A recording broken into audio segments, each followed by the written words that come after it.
Okay, welcome to a word study on the word thlipsis, which is a Greek word which is normally translated as tribulation, certainly in the older translations like the King James. In the newer modern translations it's translated with half a dozen different words: distress, trouble, hardship, all sorts. And unfortunately that means that when you read your English translation sometimes you don't realise that the word thlipsis is used, because it's very significant, and we'll see a couple of examples. Okay, so first of all, what I'm simply going to do is go through all the verses where thlipsis is used. Okay, I don't look for the English word trouble or tribulation, because you'll have several different lists there, and it could be any Greek word which is used. So we are looking specifically for those verses with thlipsis in. Okay, and I do that. I recommend getting an app on your phone, a Bible with Strong's numbers, and then you can look up all occurrences, and I do recommend that you do that because this pulls up all the relevant verses. And we are going to ask a question of each thing. Who does it? Who do they do it to? What do they do? And why do they do it? Okay, those four questions, and it just gives us our parameters, our outline of what the word really means. So for example, here we have Matthew 13 or Mark 4, where you've got the parable of the sower, and it talks about the seed that is on shallow soil and it springs up with great joy, but when tribulation comes, thlipsis, he falls away. Okay, so what is he? Well, he's a new believer. Okay, so we've got a believer, that's who's suffering it, so that's our two. And what happens? Well, it's hardship or possibly persecution. Okay, we're not told who does it or why they do it, but we're just told about a believer who suffers persecution. All right, and as we go on, each verse will help us to form a stronger and stronger idea. We've only got part of our idea there. You know, we might find that the other verses contradict that. We might find that the other verses affirm that. We will see as we go on. Let's look at the next verse. Oh, here we have a verse from Matthew 24. This is the Olivet Discourse. And Jesus said to the disciples, "You will be handed over to be persecuted and killed." So who is it? Well, it's disciples who are going to suffer it. Okay, they're going to be handed over to be persecuted. Who's persecuting them? Well, it's the world, or maybe Satan. We're not actually told who. It just says they will hand you over. And what's happening? Well, they're being persecuted. And why are they being persecuted? Because they're believers. Okay, so we have the world persecuting believers for their faith. All right, and here we have Mark 24. This is actually just further on down the same passage, and Mark 13, again the Olivet Discourse, and it says that the tribulation will be great. Okay, it's also the same expression that's used in Revelation 7 verse 14 for the martyrs. So we can see there that it's part of the same sequence as Matthew 24 verse 9. It's the world persecuting believers for their faith. Okay, and in particular actually the man of sin is mentioned in that context, Antichrist if you like. Okay then, and then further on from that, just half a dozen verses on, then it says that after the tribulation the moon and sun will change, and that's when Jesus comes back after the sixth seal. Okay, so that affirms the same thing, but it's just a reference to the tribulation from verse 21. Okay, here we see in John 16:21 it talks about a woman who forgets her tribulation once she has her child. She's filled with joy. So therefore it's an illustration. It's not really persecution, it's just talking about travails and troubles, but it's worthwhile because there's such joy at the end of it. All right. John 16 verse 33, "In this world you will have tribulation," said Jesus to the disciples. So we see that the world is persecuting believers for their faith again. All right, so there's a very clear definition starting to form here. You can see it's the world, it's always believers who suffer it when it's persecution, and it's for their faith. Okay, you don't get persecuted for being a bad person. You don't get persecuted if you're an unbeliever. And we can see that this goes on. There are a few exceptions, however. We've got Joseph was delivered from his troubles, his tribulations, by Pharaoh. Okay, now generally speaking you could say it's the same thing. It was the world, or was it his brothers who persecuted him, or you know, sold him into slavery because he was righteous?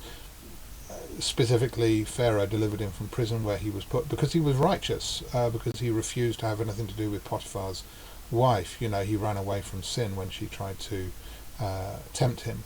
And so therefore, we can see that that still fits the same definition of the world persecuting the believer for his righteousness. But here's an exception. At the same time, it says that there was trouble in Canaan because there was a famine. Now this is a little bit different. Who is it who sent the famine? Was it a judgment against Canaan? It was something that God orchestrated. He prophesied it and through Joseph, and that's what Joseph was storing up food for. And so therefore we see a slightly different definition. Was it indeed a punishment against Joseph's brothers for selling him and betraying him? Okay, so was it sent by God? It was sent against Joseph's brothers, even though everybody in that region was suffering. And it was famine and hardship, which can sometimes be an expression of God's wrath. We see sword, famine and plague in many end times visions where God is pouring out his wrath. But was it punishment for betraying Joseph? Was it punishment for persecuting the righteous one? Okay, so there's an exception. There's almost an opposite. Maybe that's a contrast between Acts 7 verse 10 and verse 11. Maybe that was the contrast. He was saying, like, he will revisit trouble upon those who trouble you. So therefore, you've got this contrast. We might see that somewhere else, actually. Okay, Acts 11, very clear. There was persecution against the Christians, so it's the world persecuting believers for their faith. Okay, Acts 14 verse 22, we will enter the kingdom through many trials, tribulations. Okay, so again it's persecution. Okay, I'm going to skip through these fairly quickly because they all say the same thing. Paul said that trouble awaited for him, tribulation awaited for him. He knew that the Jews were going to persecute him, and so it goes on.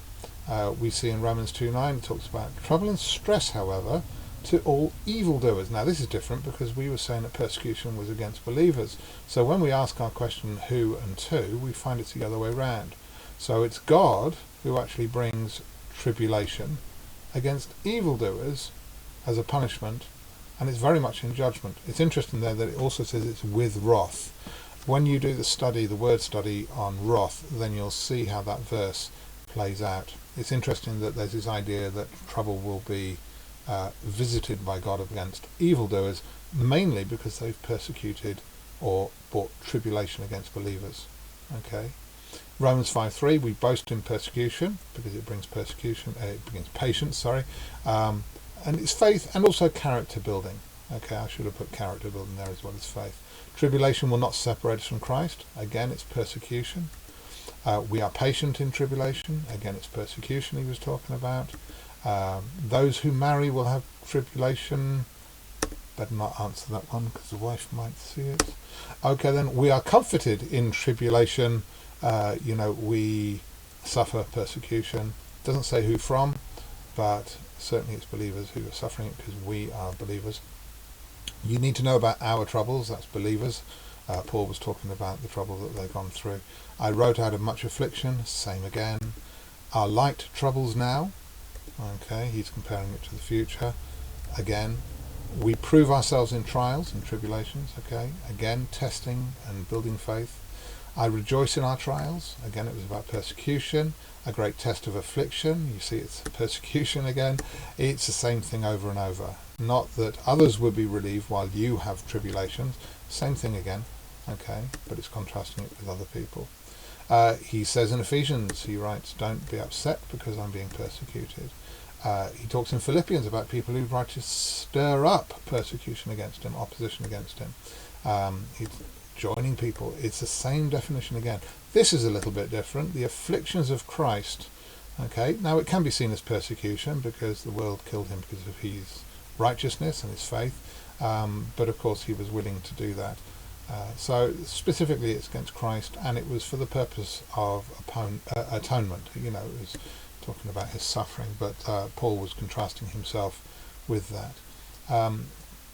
People hear in the gospel in persecution that nobody should be moved by persecution. We should stand firm. We were comforted in our persecution. Again, tribulation, persecutions.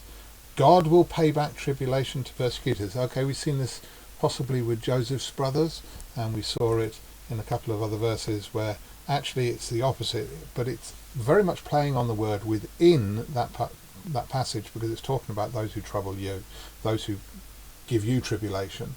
Okay, and he's saying, I will turn that back on them. Every drop of blood that they've drawn from you, they will pay back. Okay, Hebrews made a spectacle by tribulation, because of course persecution does bring people to faith. This is an interesting one. This is rather an exception. Pure religion is to visit widows in trouble. Now, we don't told if they're persecuted, so it could be that it's a world persecuting the widows because they're righteous or because they're faithful. That can happen. It can be spiritual or physical. But as such, in the context, then we see, because we're not told who these widows are, whether they're saved or not, we assume they are, but maybe not. It could be just circumstances, and they're suffering because they're vulnerable and it's hardship, and there's no particular reason given. The emphasis, of course, on the verse is actually how we should respond as Christians, that we should go and look after them. All right. So finally we come to the book of Revelation. It talks about persecution. Again, it's the world persecuting John, and Jesus knows our troubles, so he shares our persecutions with us. He says, you will have tribulation for 10 days. Okay. They will be thrown into great tribulation. Again, this is a reversal. This is where God does this to the evildoers because of their corruption. Okay, but this is more the exception. We can see that 90% of the time it's the world persecuting believers, but we have to note the exceptions, but each time it seems to be a play on the word. Revelation 7:14, very important, the martyrs who come out of great tribulation. Okay, these are the people who are dying because of their faith, and so a clear definition emerges. Okay, you'll note, just before I go on, just because we've got the scriptures from Revelation just there, you'll notice that that famous verse that is quoted from Revelation 3, I will keep you from the hour of trial, it simply does not say tribulation. It is not a promise to keep anybody from the tribulation. It is not a promise of that, because it doesn't say tribulation. In fact, it says temptation. It's the hour of temptation, the hour of testing. It is not the hour of tribulation. Alright, so there's simply no basis for saying that that's anything to do with the tribulation. We want to stick with our clear definition.